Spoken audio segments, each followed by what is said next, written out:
नमस्कार। मैं Dhananjay Kumar the public India में आपका स्वागत है। देखिए, पहले तो छठ की शुभकामनाएं आपको। छठ भले पूरे देश में का लोक पर्व नहीं है, लेकिन बिहार और खास करके जिस इलाके का मैं रहने वाला हूँ, मगध, मगध से ही शुरुआत मानी जाती है छठ की। और छठ व्रत है, पूजा नहीं। पूजा में पंडित होते हैं, विधि विधान होता है, मंत्र होते हैं। इसमें कोई मंत्र नहीं होता, कोई विधि विधान नहीं।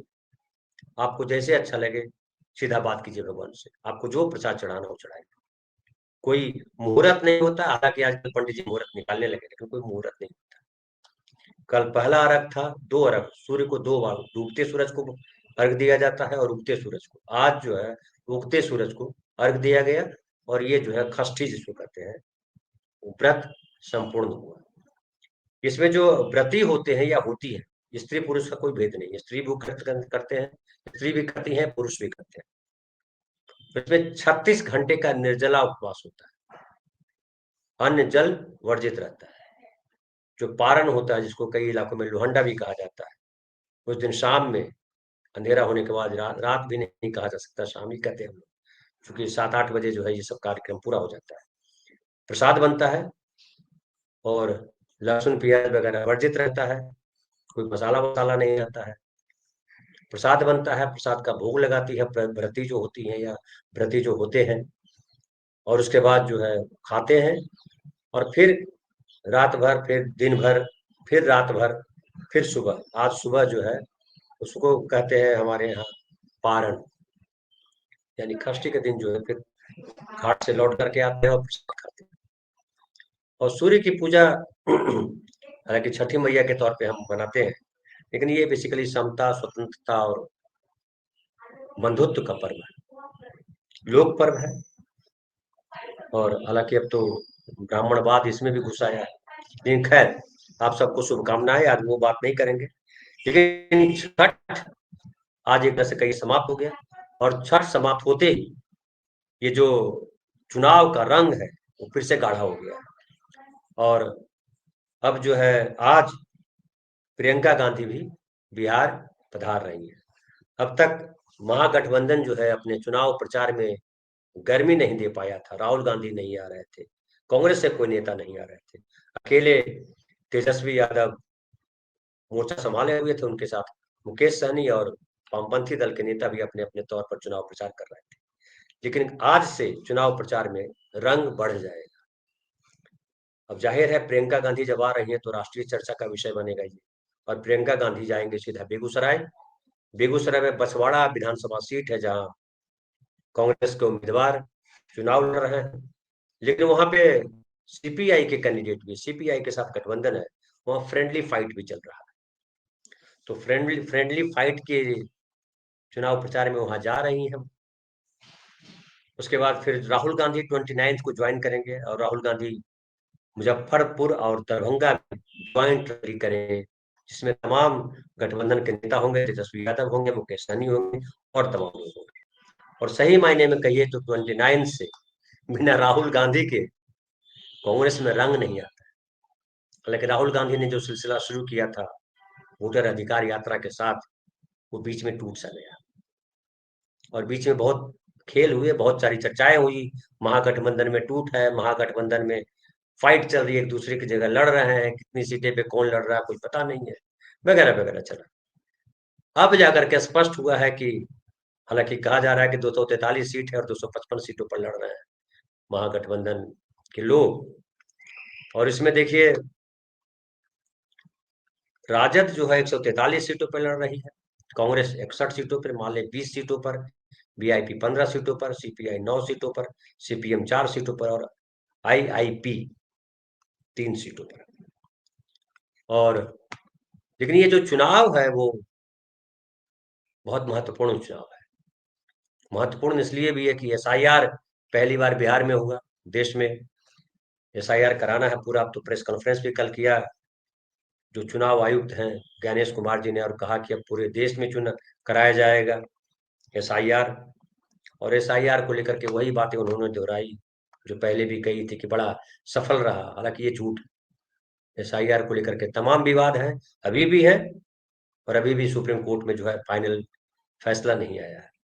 अभी भी सुप्रीम कोर्ट में मामला लटका हुआ है। और वहाँ जो है, आप जानते हैं कि वोट चोरी को लेकर के, या कहिए कि ये आरोप लगा कि नाम काट दिए गए, उनके नाम काटे गए जो जीवित है, जो सही वोटर है, उनके नाम काट दिए गए।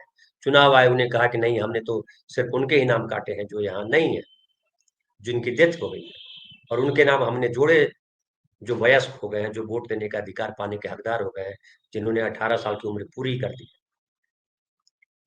लेकिन चुनाव आयोग ने जो कहा था कि बीएलओज, ब्लॉक लेवल ऑफिसर जो है वो घर घर जाएंगे, एनुमरेशन फॉर्म देंगे, बिहार में वो नहीं हो पाया, घर घर नहीं गए भी। और बीएलओज को जो फॉर्म देना था, एक फॉर्म अपने पास भर के लेना था, एक सामने वाले को देना था, नागरिक को देना था, वोटर को देना था, वो नहीं हो पाया। उसके अलावा ढेर सारे उसमें हुए कि बीएलओज ने कई जगह नाम नहीं लिए। उस समय ये भी हुआ कि जो प्रमाण पत्र देने हैं उसमें वोटर लिस्ट शामिल नहीं किया गया था, बाद में वोटर लिस्ट शामिल किया गया। कई तरीके के विवाद आए, और अभी भी है कि कई लोगों के नाम नहीं दर्ज हुए। फाइनल वोटर लिस्ट भी अभी नहीं आया। 30 सितंबर को जो वोटर लिस्ट आया उसी को आधार माना गया है, लेकिन अभी और जो ऐड होंगे उसको सप्लीमेंट्री करके जोड़ेंगे। और चुनाव आयोग ने ये भी कहा है कि चूंकि वोटर आईडी कार्ड सबको देना अभी पॉसिबल नहीं है, तो आपके पास जो वोटर आईडी कार्ड बनवाने के लिए जो प्रमाण पत्र देने थे, उनमें से कोई भी एक प्रमाण पत्र देकर के जाइए और आपको वोट देने को दिया जाएगा। ये है। लेकिन ये जो एसआईआर है वो, उसने अपना तेज खो दिया है।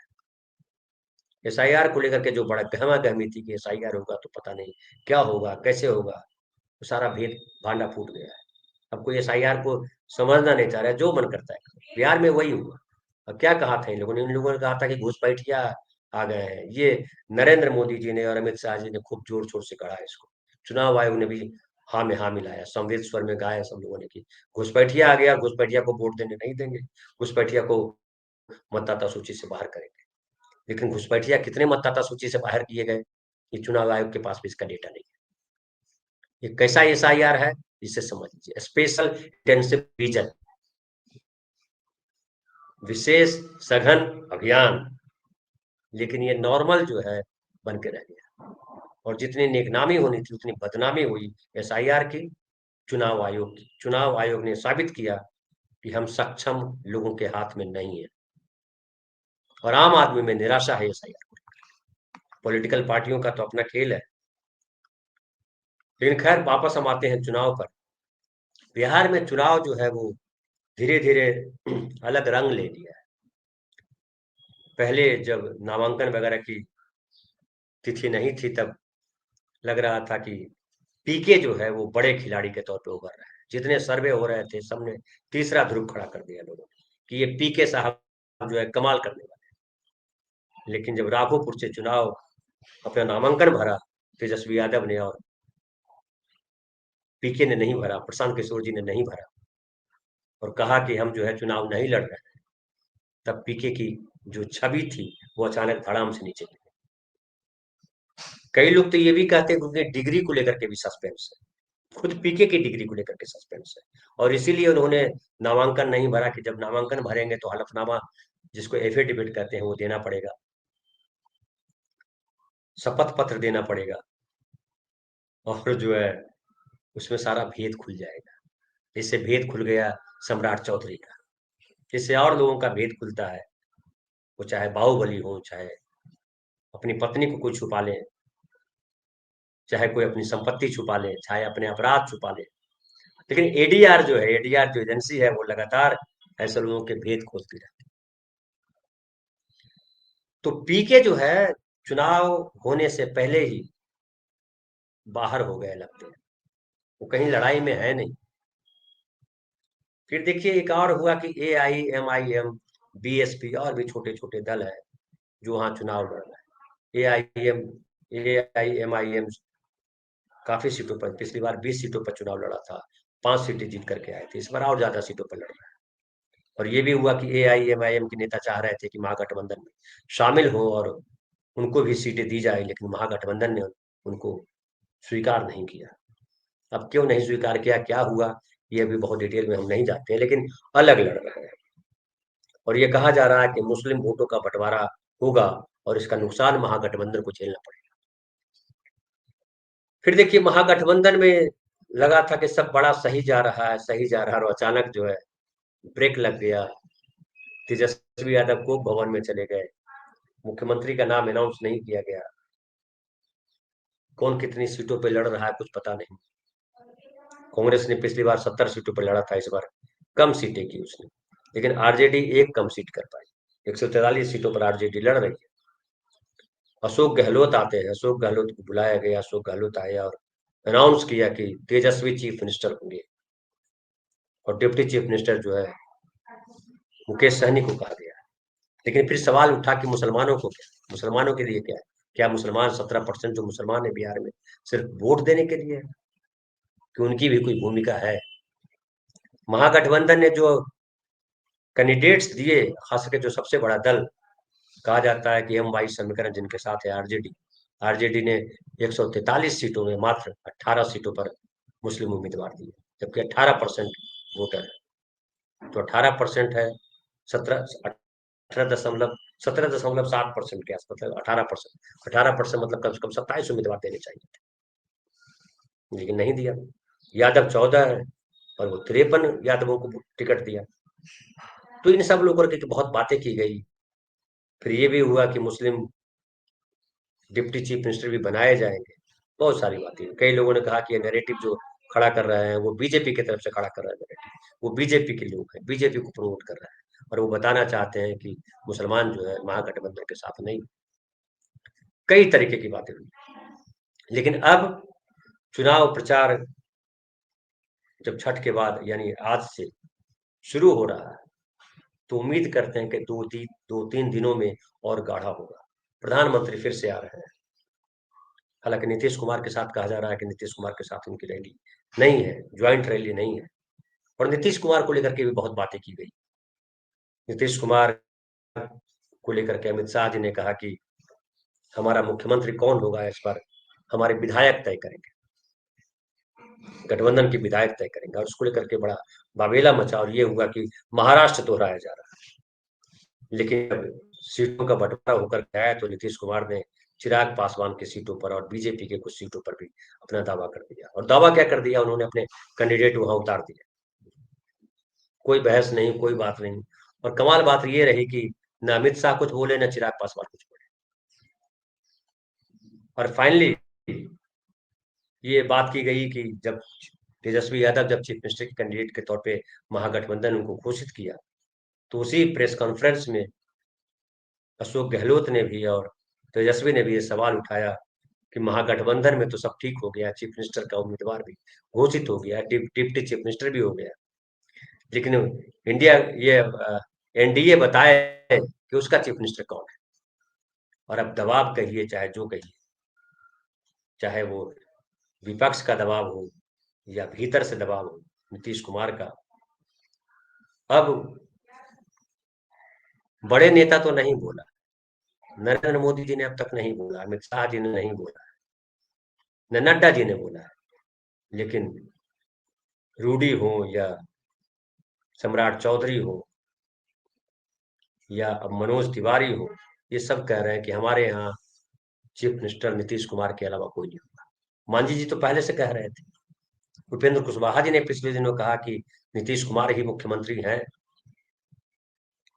और ये बताया, ये साफ साफ दिखाई पड़ रहा है कि बीजेपी धीरे धीरे बैकफुट पर जा रही है, क्योंकि बीजेपी का एजेंडा जो था, जो मुद्दा था घुसपैठिया हिंदू मुसलमान, वो चला नहीं। और अब तो ये भी कहा जा रहा है कि नीतीश कुमार ने कह दिया है कि ये जो दंगाई किस्म के या कि ये सांप्रदायिक सोच रखने वाले जो मुख्यमंत्री आपके हैं, जो मुसलमानों के खिलाफ जहर उगलते हैं, चाहे आदित्यनाथ हो चाहे हेमंता बिश्व शर्मा हो, ये सब बिहार नहीं आने चाहिए। और कहा जा रहा है कि बीजेपी अब इन लोगों को नहीं लाएगी बिहार। नीतीश कुमार खास इस पर ध्यान रख रहे हैं। और बिहार में अगर बात करें तो बिहार में आम लोगों में नीतीश कुमार के प्रति जो है गुस्से का भाव नहीं है। जमीन पर तो हालांकि ये है कि नीतीश कुमार ने जो कहा वो किया, और नीतीश कुमार ने बड़ा संभाल कर रखा पूरे प्रदेश को। कहाँ था और कहाँ ला दिया प्रदेश को। लेकिन ये भी है कि नीतीश कुमार अब उम्र के उस पड़ाव पे चले गए हैं जहां नए लोगों को मौका देने की जरूरत है, लोग ये भी कह रहे हैं। और यही तेजस्वी को आगे बढ़ाता है, तेजस्वी के पक्ष में ये तर्क जाता है। और तेजस्वी ने जिस तरह से नौकरी हो या जीविका दीदी के सीएम हो या और चीजें हो, अब तो उन्होंने ये भी कहा है कि घोषणा कर दी है कि जब हमारी सरकार आएगी तो जो कुम्हार हैं, बढ़ई हैं, लोहार हैं, उन सबको अपना बिजनेस करने के लिए 5 लाख रुपए का लोन दिया जाएगा। तो कई सारी घोषणाएं की है तेजस्वी यादव ने। अब वो घोषणाओं का कितना असर होगा, ये आने वाला समय बताएगा। लेकिन मुख्य लड़ाई वहां जो बिहार में है, मुख्य जो हीरो है, आमने सामने जो दो पहलवान है, एक तरफ नीतीश कुमार है और दूसरी तरफ तेजस्वी यादव। तो एक पुरानी पीढ़ी, एक नई पीढ़ी के बीच बेसिकली मल्लयुद्ध है। बाकी जो कांग्रेस हो, चाहे वो बीजेपी हो, ये बाराती है। एनडीए की तरफ से मुख्य चेहरा जो है वो नीतीश कुमार है। बीजेपी माने नहीं माने, जो षड्यंत्र रचे, लेकिन बीजेपी को समझ में आ गया है कि बिहार में न तो नरेंद्र मोदी काम आते हैं, न हिंदू मुसलमान काम आता है, न कुछ काम और आता है। बिहार में अगर बीजेपी को सत्ता में रहना है तो नीतीश कुमार के पीछे खड़ा होना होगा। ये नीतीश कुमार ने फिर से साबित कर दिया। और बिहार के लोग इस बात को बड़ा एंजॉय कर रहे हैं कि फाइनली बीजेपी को उसकी औकात दिखा दी गई। इसके पीछे एक ये भी भाव है कि बिहार को बदनाम करने में कोई कसर नहीं छोड़ते ये लोग। दूसरी तरफ देखिए, तेजस्वी यादव है और उनके पीछे कांग्रेस है। राहुल गांधी ने बड़ा एक बढ़िया माहौल बनाया था बिहार में, और वोटर अधिकार यात्रा को लेकर के जिस तरह से आंदोलन किया था, लगा था कि वाकई बहुत परिवर्तन कर देंगे। और सामाजिक न्याय को लेकर के जो बात कही थी, लगातार सामाजिक न्याय को लेकर के राहुल गांधी बात करते रहे। लेकिन जब टिकटों का बंटवारा हुआ, वहां सामाजिक न्याय दिखाई नहीं पड़ा उम्मीदवारों के चयन में। अब कई लोग डिफेंड कर रहे हैं कि सामाजिक न्याय, कैंडिडेट तो जिताव देने पड़ेंगे, तो फिर सामाजिक न्याय का शोर क्यों मचा रहे थे, ये सवाल लोग पूछ रहे हैं। अगर नहीं आपके पास कैंडिडेट थे तो आपको कैंडिडेट वैसे खड़े करने चाहिए थे, पार्टी स्तर पर ऐसी मेहनत करनी चाहिए थी, नहीं किया गया। तो कांग्रेस जो है, अब राहुल गांधी आएंगे, 40 उनके जो है प्रचार करने वाले आएंगे, कितना उनका असर होगा हम आपको बताएंगे। लेकिन फिलहाल जो दिख रहा है वो तेजस्वी वर्सेस नीतीश कुमार ही मैच चल रहा है। तो फिलहाल इतना ही, बहुत बहुत धन्यवाद।